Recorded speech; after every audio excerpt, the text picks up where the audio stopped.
Telecentral lo agarraron a Nicolás Guiñazzi. Sí, Buenas noches. Estaba buscando información en el celular. Estamos. Sí. Empezamos con una noticia de último momento que tiene que ver con Mauricio Macri, el presidente, y su seguridad.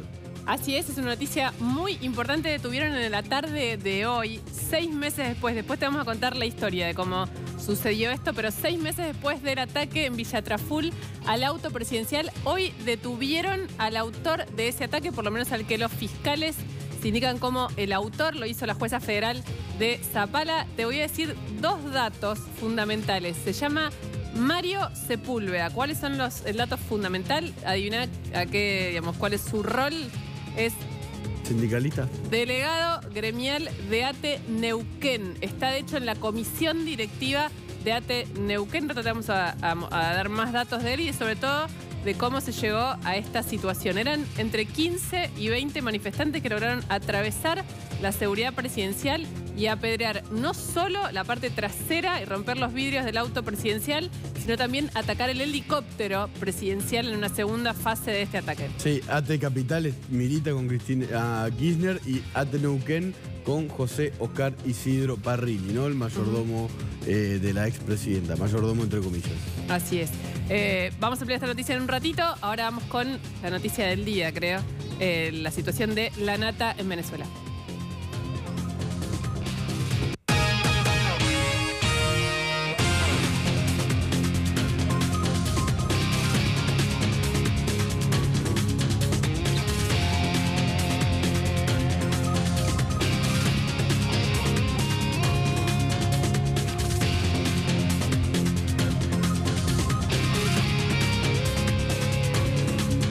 Jorge Lanata quiso entrar hoy en Venezuela, no pudo, fue deportado, estuvo 8 horas en lo que se llaman los sótanos del Servicio Bolivariano de Inteligencia Nacional. Lo pararon en el aeropuerto, en alrededor de 15-20 minutos está aterrizando por suerte ya en Panamá. Está volando en un vuelo, está muy cerca ya de un destino a salvo. Bueno, fue deportado en un momento de grave crisis en Caracas, y esto lo que parece ser un gesto de fortaleza, tal vez sea un gesto de debilidad de Nicolás Maduro. Entre hoy y ayer mataron en Caracas a 6 periodistas. A 6 periodistas.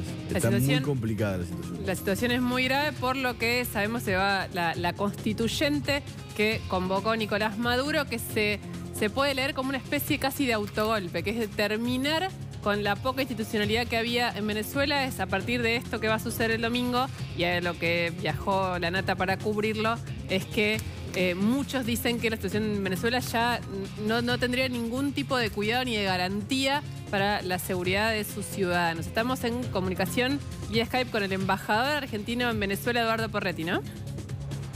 ¿Nos escucha? Sí, buenas noches, ¿cómo le va? ¿Cómo le va, embajador? Gracias por atendernos. ¿Nos puede relatar un poco la trastienda de lo que se sabe hasta ahora de la deportación de Jorge Lanata? ¿Es legal? ¿No es legal? ¿Usted qué papel pudo cumplir como diplomático argentino en medio de esta trama? Bueno, un papel reducido. Estuvimos trabajando con varios colegas de la embajada, tratando de identificar los problemas que tenía el ingreso de Lanata a la República Bolivariana de Venezuela, y determinamos que había un problema específico en el tema migratorio. Jorge Lanata me llamó a la mañana, me fui al aeropuerto de Maiquetía, y ahí hicimos varias gestiones con distintos colegas diplomáticos, la gente de protocolo, y la verdad que las gestiones fueron infructuosas, lamentablemente. O sea, usted intentó comunicarse con las autoridades diplomáticas de Venezuela y fueron teléfonos que sonaban en habitaciones vacías, ¿se podría decir así? Sí, hicimos varias gestiones. Algunas inicialmente estuvieron muy bien. Los colegas diplomáticos fueron muy amables, pero nos fuimos encontrando con una serie de problemas respecto del ingreso. Se le adjudicó la categoría de inadmisible, y la inadmisibilidad estaba vinculada con la profesión de él y con una serie de papeles y requisitos que él debía cumplir y que no tenía en ese momento.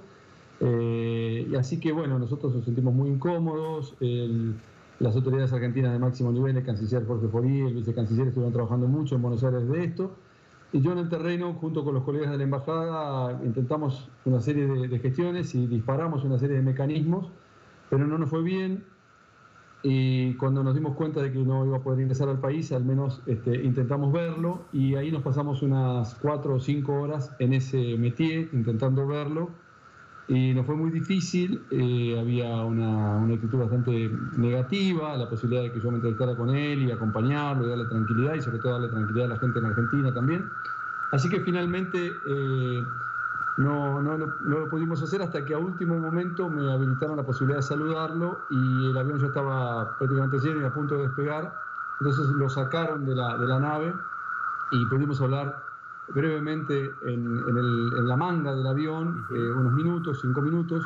Estaba con una de las asistentes, y ahí, bueno, hablamos, reflexionamos un poco sobre lo que había pasado, le conté todo lo que habíamos hecho, todas las gestiones de mías y del canciller Jorge Forí, del vicecanciller Daniel Raimondi, y bueno, la frustración y el enojo y el desagrado de no haber podido ayudarlo para que él hiciera su trabajo, pero bueno, las circunstancias son muy particulares.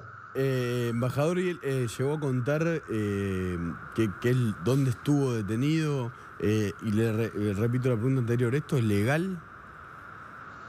Bueno, no soy un experto en legislación venezolana. Yo imagino que es muy probable que para el ingreso de un periodista se requiera una serie de pasos, o una visa de periodista, o algún tipo de documentación específica, y desde ese lado es que las autoridades se han tomado o han interpretado que no estaba habilitado para hacerlo. Nosotros, a pesar de esas circunstancias, fuimos y hablamos con mucha gente, hablamos con viceministros, con directores, con funcionarios.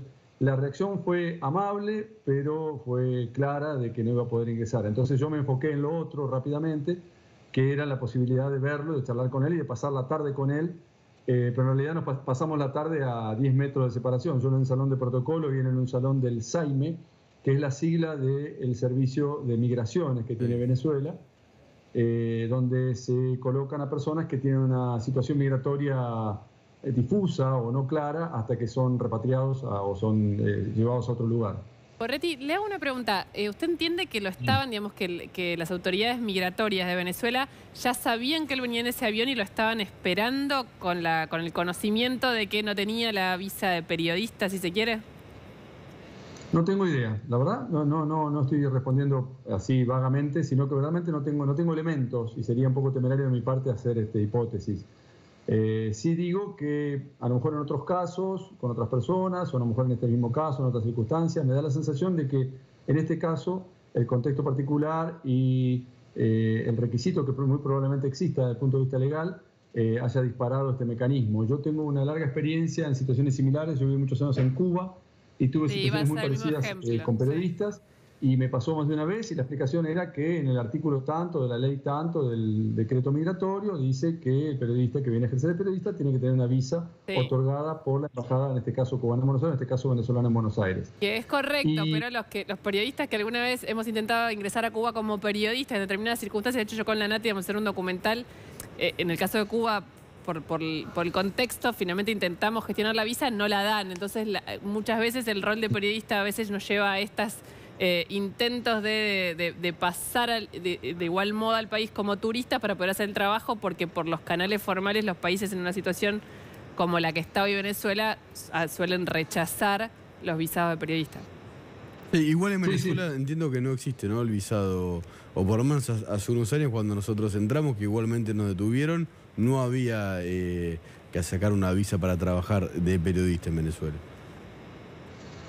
Bueno, en definitiva, a uno le guste o no, son las características del marco legal aquí. A mí claramente me parecen inapropiadas, no son las que a mí me gustan, no son las que me gustarían para la República Argentina, pero son las características en las que hay que trabajar aquí, y son las condiciones y el contexto en el que yo me desenvuelvo y lo que se desenvuelven otros colegas diplomáticos de otros países, y en particular de nuestra embajada. Y nosotros tratamos de manejarnos de manera prudente, pero también insistente, como hicimos hoy, buscando alternativas, hablando con amigos, tratando de argumentar y de hacer lobby, de hacer una presión amable, pero claramente no tuvimos éxito, y entonces me enfoqué en la posibilidad de compartir con él y brindar la asistencia, y prácticamente hasta el último momento también fueron infructuosos mis esfuerzos. Entonces, el gusto es un poco semi amargo porque verdaderamente nos hubiera gustado que él pudiera hacer su trabajo o eventualmente haber podido asistirlo, tomarnos un café con él, charlar y que él no se sintiera un poco desamparado.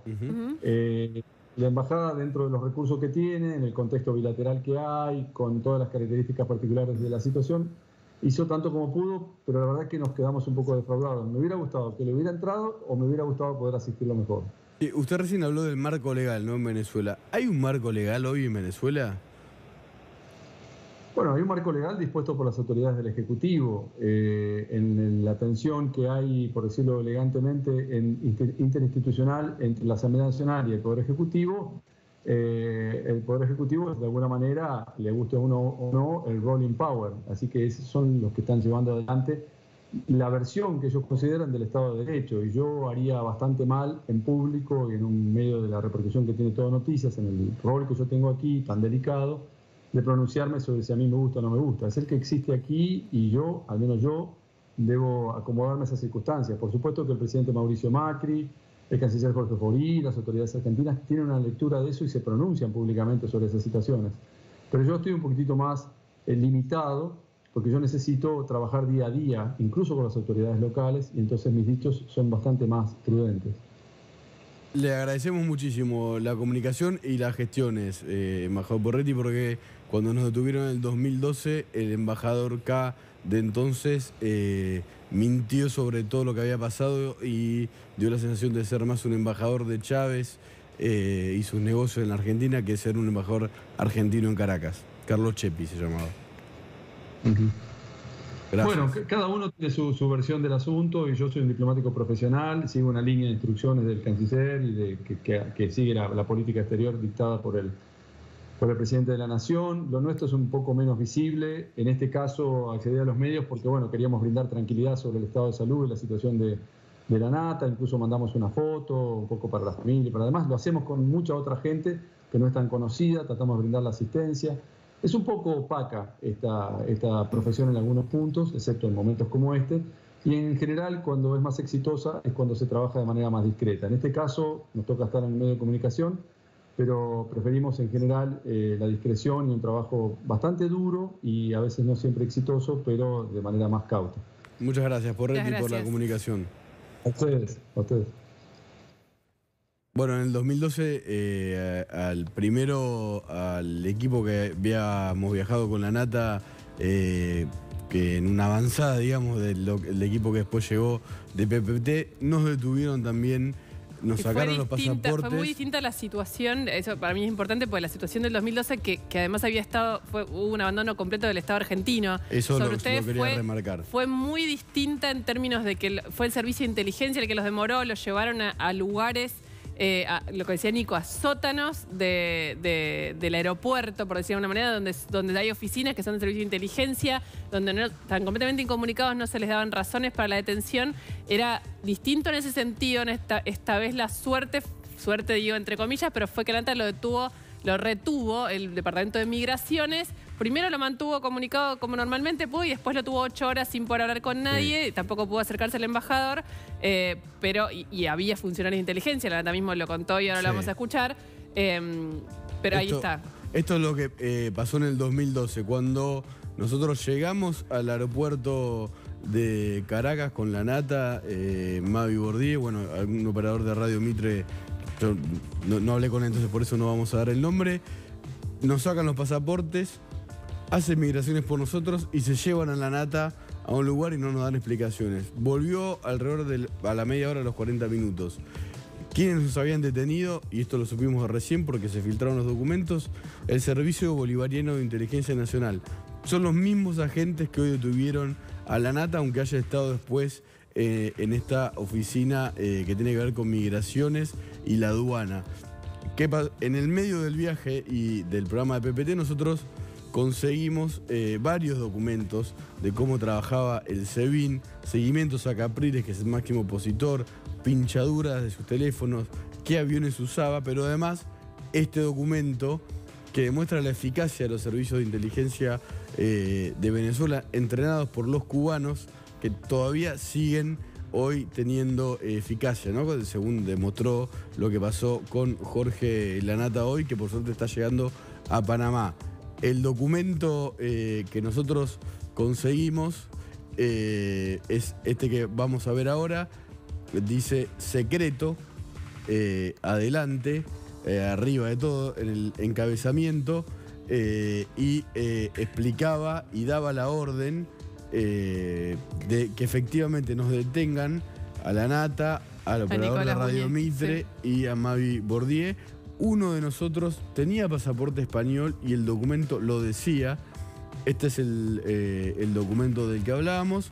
Arriba de todo dice secreto, llegada de los ciudadanos, decía tal día, tal hora, en tal vuelo. Yo porque yo preguntaba si creía, le preguntaba al embajador si sabía si lo estaban esperando a Lanata. Naturalmente sabían que Lanata estaba llegando y lo estaban esperando para no permitirle el ingreso. Eso está clarísimo, más allá de que él no pueda probarlo, porque ya había pasado además. Acá está el documento secreto del SEBIN, llegada de los ciudadanos Jorge Lanata, Nicolás Buñaski, de nacionalidad argentino, bueno, había otros nombres más. Unidad receptora, dirección de bases territoriales de contrainteligencia, coordinación de programación e información. La persona que estaba a cargo de esto era Wilfredo Figueroa Brito, comisario, jefe de la base territorial Maiquetía, es el aeropuerto de Caracas. Y bueno, después más abajo se puede leer cuál es la orden que había dado el SEBIN, que era que nos detengan. Esto después se profundizó porque nos detuvieron, ni bien bajamos del avión, a Lanata se lo llevaron, hicieron los trámites migratorios por nosotros y después nosotros nos fuimos dando cuenta durante los días que trabajamos ahí que en realidad el SEBIN nos siguió todo el tiempo. Durante todo el viaje. Y les molestó muchísimo que se haya filtrado este documento. Teníamos 20.000 documentos más, señores del SEBIN, que nos mostramos. Cuando nos detienen en el aeropuerto de vuelta, primero quieren detener a Jorge y todo el equipo, bueno, nos resistimos y nos llevaron a un sótano, nos revisaron todo, tuvimos varias horas. Lanata primero en una habitación con 2 agentes de inteligencia, después me tocó a mí. Querían que yo les diga quiénes me habían dado ese documento secreto que habíamos mostrado en el programa que salió en vivo desde Caracas ese día. E insisto con esto, el embajador argentino en aquel momento, Carlos Chepi, mintió sobre lo que había pasado con una empleada del Estado, Cintia García, en aquel momento, que dijo el embajador que habíamos entrado al aeropuerto revoleando carpetas, y esto era completamente falso, como se pueden ver después en las imágenes. Pero veamos lo que dijo hoy Jorge Lanata cuando pudo hablar finalmente con TN después de estar deportado, encerrado durante 8 horas. Estuvimos 8 horas más o menos, quizá un poco más, incomunicados. Teníamos alrededor de 10 tipos de seguridad rodeándonos todo el tiempo, había ejército, policía, etcétera, incluso incomunicados entre nosotros mismos. Yo estoy acá con Martina, con mi asistente, y a veces no nos dejaban ni hablar a nosotros. Pero bueno, la historia es que nos prohibieron la entrada en base a nada, porque realmente no había ningún motivo. ¿Qué te dijeron? ¿Qué te argumentaron? ¿Cómo fue esa vivencia dramática, no? Porque cuando uno está allí es dramático en ese lugar, decíamos... ¿Sabes qué pasa? Es muy difícil discutir con tipos que reciben órdenes y no cuestionan nada, ¿me entendés? Los tipos dicen que sí y son como autómatas, qué sé yo. Mira, una cosa que capaz que te puede servir para darte una idea de lo que el país hoy de alguna manera es, que mientras los tipos de inteligencia que ya la otra vez nos habían interrogado, que se llama SEBIN, Servicio Bolivariano de Inteligencia, que nos habían amenazado con detenernos, ¿te acordás? Sí, 2012. Mientras ellos nos interrogaban duro, la gente de la policía venía y me pedía disculpas. Y me decía, bueno, che, no sé, no pienso que somos todos lo mismo, yo doy mi nombre, ¿me entendés? Es como, de alguna manera, como dos países distintos, enfrentados frente a un hecho puntual, que era en este caso nuestra detención. Por otro lado, se negaban a decir que estábamos detenidos cuando era clarísimo, teníamos 8 efectivos con armas alrededor, nos habían quitado toda comunicación, si eso no está detenido, no sé qué es, y de hecho nos acompañaron ahora hasta subir adentro del avión, ni siquiera a la puerta. El embajador Porretti, que ahora me dicen que está acá en el avión y que quiere que quiere, el aeropuerto que quiere vernos, nos había ofrecido la embajada para parar por una cuestión de seguridad, porque está realmente complicado todo acá. Íbamos probablemente a andar también con un auto de la embajada medio prestado, pero igual la idea tampoco era en Caracas circular mucho. Había una reunión con Capriles para mañana que me imagino que ahora se suspende. Yo lo que voy a hacer probablemente es buscar otra manera de ingresar que no sea Caracas, porque quiero mostrar el fenómeno inverso, la gente yendo a hacer. Sabes que hay decenas de miles, cuando digo decenas de miles no es una metáfora, es cierto, de venezolanos saliendo hacia Colombia, o a comprar comida o a irse para no volver. Y quiero ver si entre mañana y pasado hago tiempo, puedo agarrar esa otra parte del país. Quiero saber qué era lo que tanto les preocupaba para retenerte tantas horas allí. No había mucho argumento posible, hacían referencia al hecho de julio de hace un tiempo, cuando habíamos estado ahí en el subsuelo interrogados por el SEBIN. Vos estabas en aquel momento cuando eso pasó, pero no había mucho argumento. Mira, al final, cuando una hora antes de que nos soltaran, viene uno de los tipos del SEBIN que no me quería decir su nombre, yo le pregunté el nombre porque el tipo me viene a preguntar el mío. Digo, primero, decime vos el tuyo. Y el tipo me dice, mira, de arriba, y me insiste, de arriba te mandan a decir que esto no es una colonia. Bueno, en el 2012, durante los días que trabajamos ahí, a la Nata le entraron en la habitación, hackearon su computadora y el último día él se dio cuenta que algo nos iba a pasar porque nos estábamos por ir y habían ido a preguntar gente de civil, diciendo que era la custodia de la Nata, que no había custodia, si él ya se había ido del hotel. Camino al aeropuerto, nuestro compañero Carlos Torres se dio cuenta que nos estaban siguiendo y por suerte pudimos filmar parte de lo que había pasado y el señor embajador Carlos Chepi y todo el Estado argentino y los medios paraestatales habían dicho que era mentira. Eso lo dijeron antes del domingo en el que salieran estas imágenes, en el momento en el que el Servicio Bolivariano de Inteligencia Nacional detuvo la Nata y el equipo de PPT en el 2012. Esta es la primera imagen que recuperamos de nuestra llegada al aeropuerto de Maiquetía, en Caracas. Este tipo que ves ahí, tan discreto, resultó ser un agente del Servicio de Inteligencia Venezolano, del SEBIN. Ahí ves que estamos bajando el equipaje de la combi que nos llevó. Y alrededor nuestro hay otros agentes esperando para actuar. El auto azul, estacionado justo atrás de la combi, es un auto de los servicios. Estos se venían siguiendo de hoy. Este auto azul, con este muñeco acá.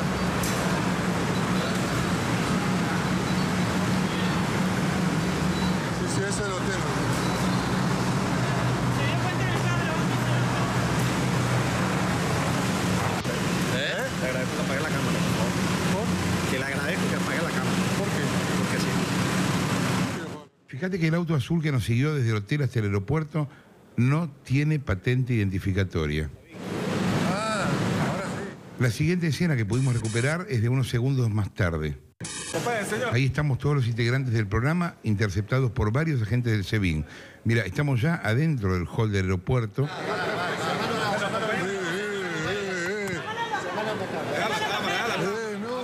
tranquilo. Tranquilo. Pero entonces vamos a empezar de primero. Preséntese. Dame tu pasaporte.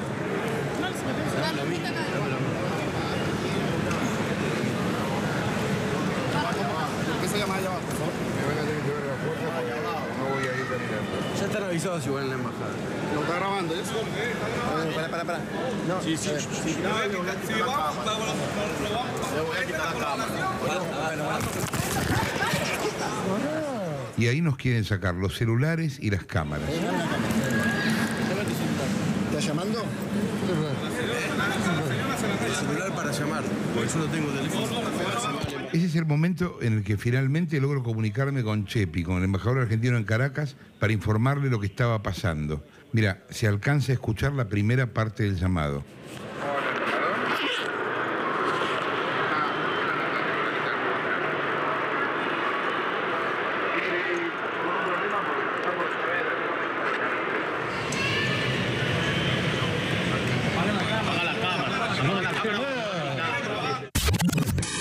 señora.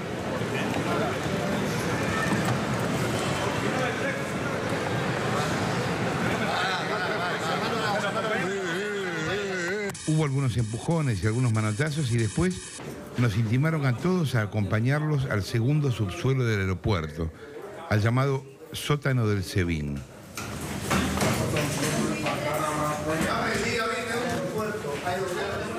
Esto que ves son las últimas imágenes que pudimos grabar antes de que nos retuvieran 2 horas en una oficina y nos sacaran todos los equipos electrónicos.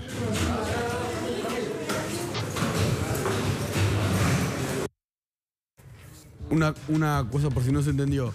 A nosotros nos detuvieron cuando llegamos, nos sacan a Caracas, nos sacan los pasaportes, se los llevan a la nata, hacen migraciones por nosotros, nos llevan al lugar de las valijas del avión, la nata vuelve y nosotros estamos ahí trabajando más de una semana.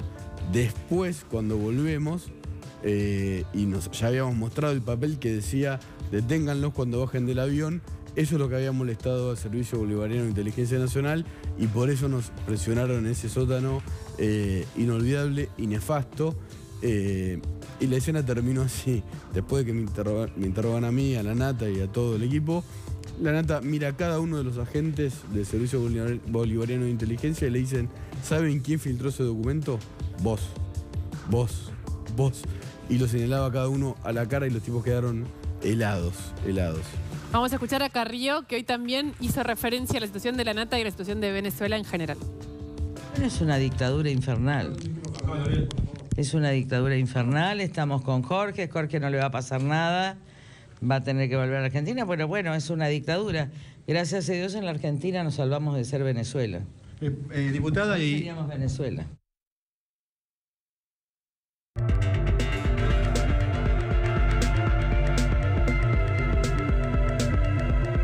Bueno, acá estamos de vuelta porque vamos a contar primero la noticia que empezamos hoy contándola, que es que acaban de detener al supuesto autor, está identificado por los fiscales, que se llama Mario Sepúlveda. Fue el autor del ataque a piedrazos, de los piedrazos que efectivamente impactaron en el auto de Macri. Fíjate, las imágenes que estamos mostrando son imágenes que los fiscales encontraron. A un presidente de la República. Sí, hace 6 meses, que ahora quiero hablar de eso, ¿no? 6 meses, en un pueblo paradisíaco de 500 habitantes, 15 a 20 manifestantes. A un presidente de la República. A un presidente de la Nación sucedió el 28 de diciembre de 2016. Custodiado, y además vos dijiste un dato al principio, Lu.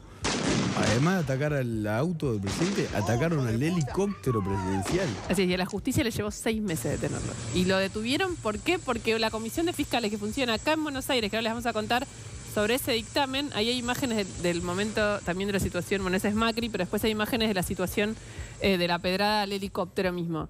Una comisión de fiscales acá en Buenos Aires mandó un dictamen identificando a este agresor que acaban de detener, que se llama Mario Sepúlveda, es delegado de ATE Neuquén, está dentro de la comisión directiva de ATE Neuquén, es muy conocido dentro. Es muy triste que ATE muy triste. Esté involucrado en esto y que esté en Neuquén. Bueno, hay una influencia importante, José Oscar Isidro Parrilli, ¿no? Que es de Neuquén. Así es. Lo que te vamos a contar ahora es cómo se llega a la detención que te acabamos de contar y qué fue lo que pasó. Esto, como les decíamos, fue el 28 de diciembre. Macri iba a inaugurar un centro turístico ahí en Villa Traful.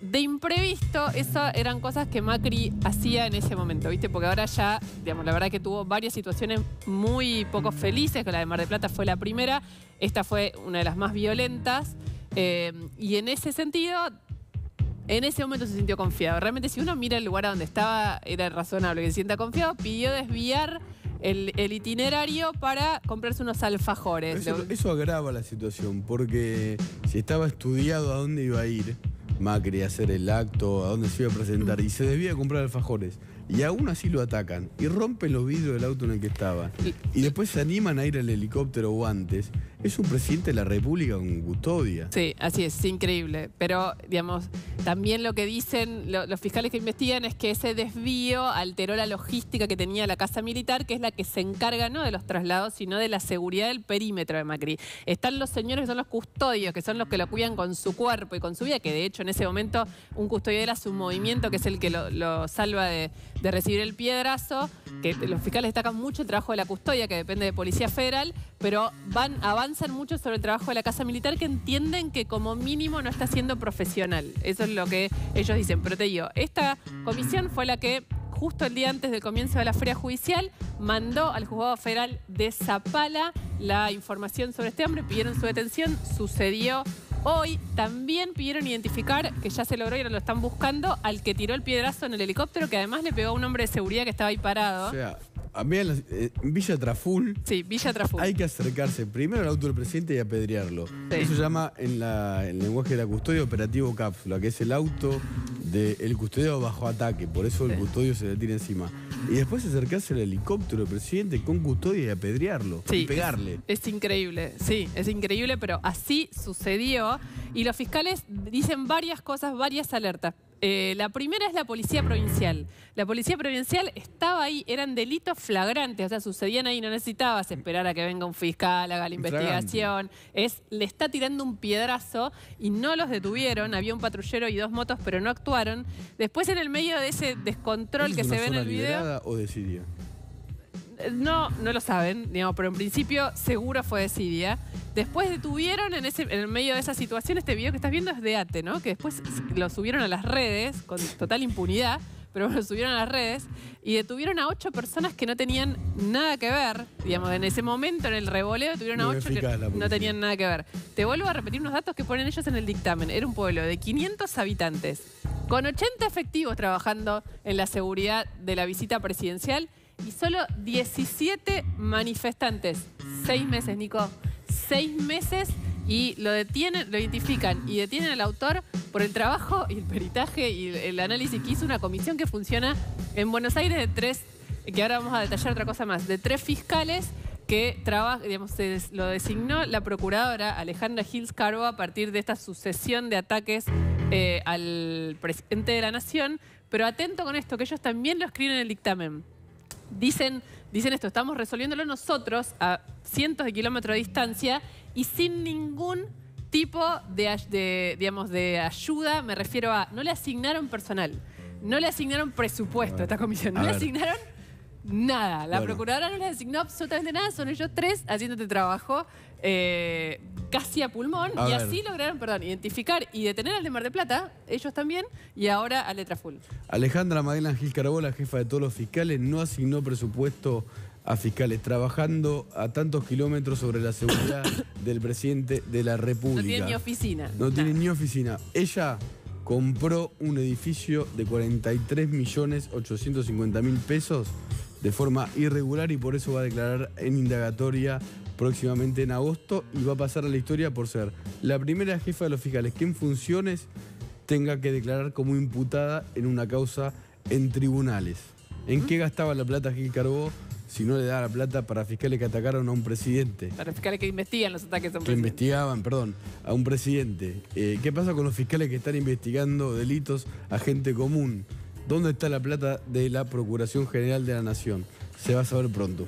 Bueno, el dictamen, para terminar, tiene 2 temas más. Apuntan también a la Casa Militar. Ellos creen que no es que la Casa Militar conspira contra el presidente, pero entienden que la seguidilla de ataques muestra que no están funcionando de manera profesional y en ese sentido pidieron la indagatoria de Gomar, que es un funcionario de Casa Militar que estaba a cargo de este operativo. La jueza de Zapala no le dio lugar. Dijo que le parecía prematuro y que no veía un delito penal en el accionar de la Casa Militar. Y pidieron también, como lo hizo el juez Torres, que en Casa de Gobierno, la Secretaría General de la Presidencia, organice un nuevo protocolo que ellos entienden que tiene que ser más profesional para cuidar al presidente. Un datito más cortito, ¿se acuerdan que el juez Torres también lo había pedido por el tema del auto ese que se metió en Casa Rosada? Un día antes de la feria respondieron con un plan de acción que ahora está estudiando la justicia.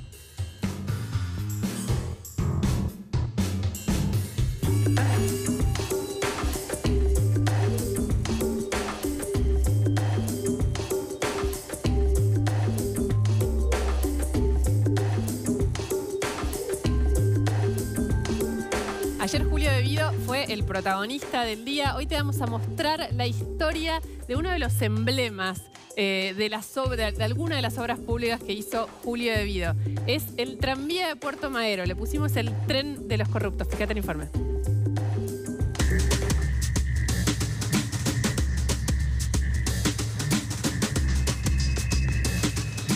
Estamos caminando sobre las vías de un tren fantasma. Esto es Puerto Madero. Alicia moró justo al 700. Acá, hace 10 años, vino Néstor Kirchner, Julio De Vido, Cristina Kirchner y toda la primera plana de ese gobierno para inaugurar un tranvía que ya no existe.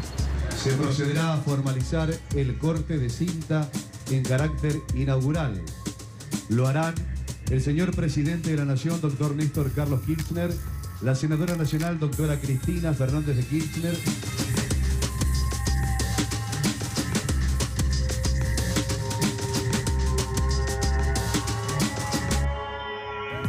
Acá la gente se sentaba a esperar que pasara el tranvía. Tenía apenas 2 formaciones, una de ida y una de vuelta con 2 vagones cada una. Funcionó durante algunos años, pero en realidad nunca vino mucha gente y en 2012 directamente se desactivó.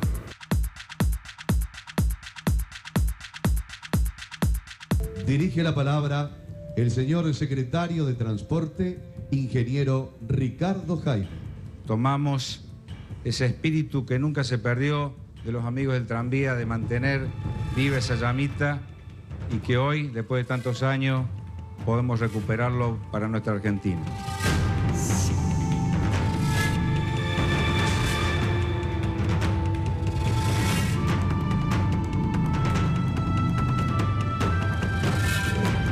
El tranvía pasaba justo enfrente del departamento donde vivía Ricardo Jaime. Como casi todas las obras del ex secretario de Transporte, esta también estuvo envuelta en sospechas de corrupción. Son unidades absolutamente modernas, son las que circulan hoy en muchos lugares de Europa. Son los primeros que llegan al continente americano, incluido América del Norte y América del Sur.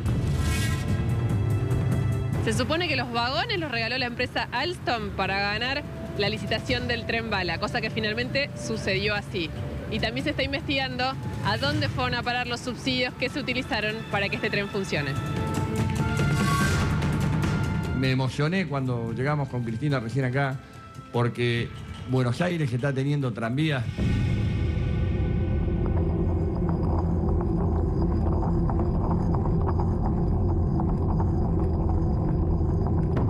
El tren tenía apenas 2 formaciones, 4 vagones en total.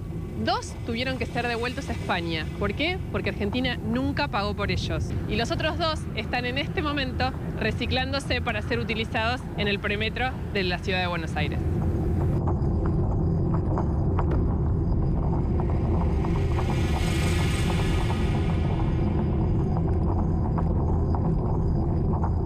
Años después del tren fantasma no queda nada, ni siquiera van a quedar las vías. ¿Por qué? Porque acá se está haciendo el Paseo del Bajo, una obra que va a conectar por abajo de la tierra la autopista La Plata con la autopista Ilia. Y yo lo que quiero decirle es que los felicito por la tarea que han llevado adelante.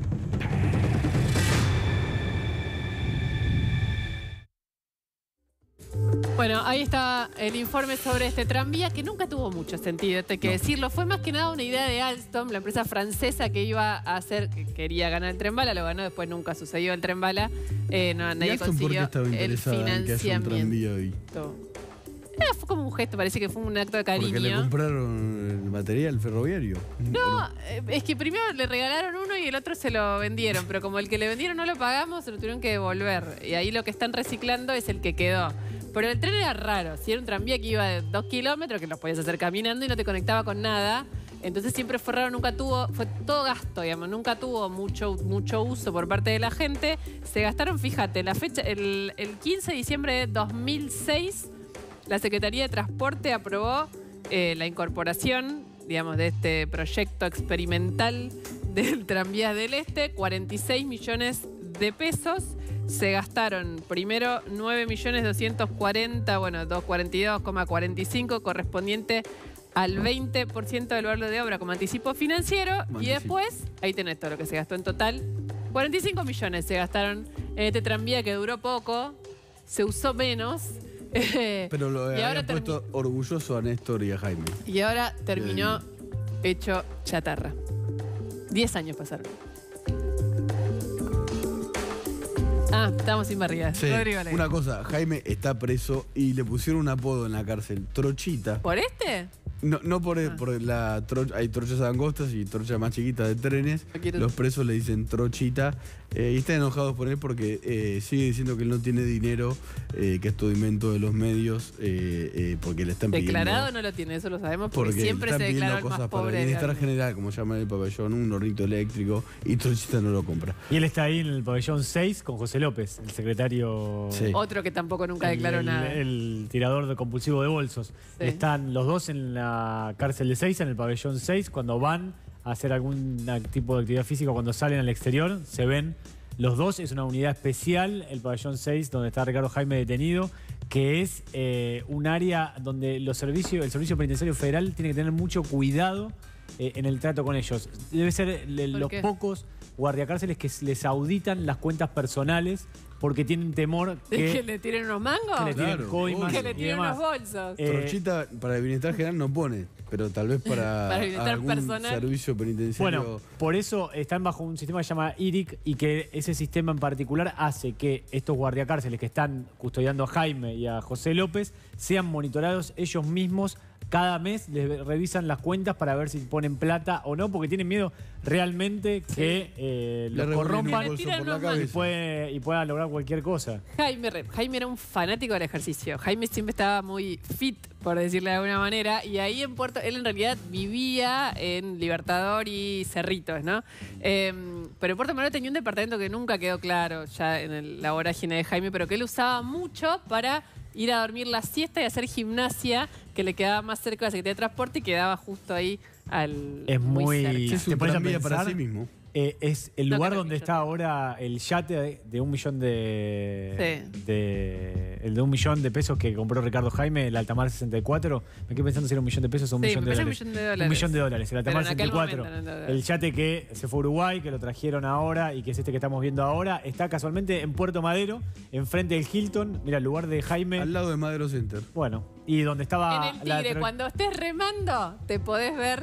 Puedes ver esta embarcación. No, esto es Puerto Madero, Machaca Güemes y el Puente de la Mujer, Machaca Güemes, el Hotel Hilton. Ahí vos pasás caminando por el puente y ves el yate de Jaime valuado en $1 millón. Lo compró, está la boleta, $1 millón de dólares. Luciana sabe más de esto. Sí, ahora me agarraste duda porque me falla la memoria, pero si lo habré buscado. Pero bueno, hasta el astillero fui a ver si me decían cómo era. Está ahí, tiene televisor, como tiene plasma, tiene baño privado, cama en suite. Noventoso quedó, ¿no? Sí, ahora por ahí, pero en aquel momento que fue 2005. Es un yate muy importante y hay que decir una cosa. Cuando Ricardo Jaime llegó para ser funcionario a Buenos Aires, dormía en el hotel de los peones rurales. Sí. ¿Y quién le ayudaba a pagar ese hospedaje barato? La gente del Sindicato de Técnicos Aeronáuticos. Ricardo Cirelli fue después el segundo de Jaime, el secretario de Transporte, y fue el primer funcionario, después de renunciar, que dijo: Jaime le llevaba todas las noches bolsos con dinero a Néstor Kirchner. Bueno, esos bolsos con dinero seguramente terminaron en la compra de este yate, que si pasás caminando por Puerto Madero lo vas a ver. Ayer estuve por ahí y toda la gente se acerca para mirar, la fragata a ver Libertad. cómo es. exactamente. Es la embarcación recuperada de la corrupción. Estaba en Uruguay, tuvo que pagar la justicia argentina una parte del dinero porque estaba anclado en un puerto de Uruguay. Lo trajeron hasta la zona de Zárate y de Zárate lo convirtió directamente el propio gobierno para la prefectura como una nueva embarcación, con esta idea que tiene la justicia de confiscar los bienes que provienen de la corrupción. Habrá que ver qué pasa con el avión de Ricardo Jaime. ¿Se acuerda que también estaba...? También tenía un jet. El avión que estaba... La última vez que avión estaba en Brasil, increíble, ¿no? Sí, ese avión, bueno, una historia grande también, ¿no? Sí, pero... el jet de Lázaro Báez también pasó al Ministerio de Seguridad. Sí. Uno de los jets, porque tenía 3, uno se prendió fuego, justo el de la ruta del Dino acá. Otro pasó al Ministerio de Seguridad. Bueno, da poco la plata de esta gente vuelve al pueblo. Sí, son medidas, no me sale la palabra que quiero usar, que es previas, digamos. Confiscatorias. Confiscatorias, no es que ya no volvieron todavía del todo, pero las está usando por lo menos, que es un avance enorme porque en Argentina los narcos, por ejemplo, se le incautan cosas y puede estar años y no quedan en manos de nadie. Había una resolución de la Corte en el momento que los autos de los narcos se la utilizaban algunos jueces y lo usaban para movilidad dentro de la justicia, por lo menos en el interior del país. Cuando se difundió se generó una complicación y después no lo usaron más para eso y una comisión que va decidiendo el uso que se le. Sí. Báez tenía 1.388 autos. ¿Cuánto? 1.388 autos. ¿De cuántos pagaba la patente? Todos. De ninguno. De ninguno. 1.388 autos. ¿Y la provincia de Santa Cruz no lo intimaba el pago? No lo intimaba. Vamos a una pausa ya y cuando volvamos te vamos a contar lo que hoy le dijo a la justicia, sin que la cara le cambie demasiado, el hombre que sabe todo sobre los secretos de los millones de pesos de los Kirchner. ¿Va a quedar preso? ¿Va a quedar libre? Ya te lo contamos después del corte. Dale, vamos a la pausa.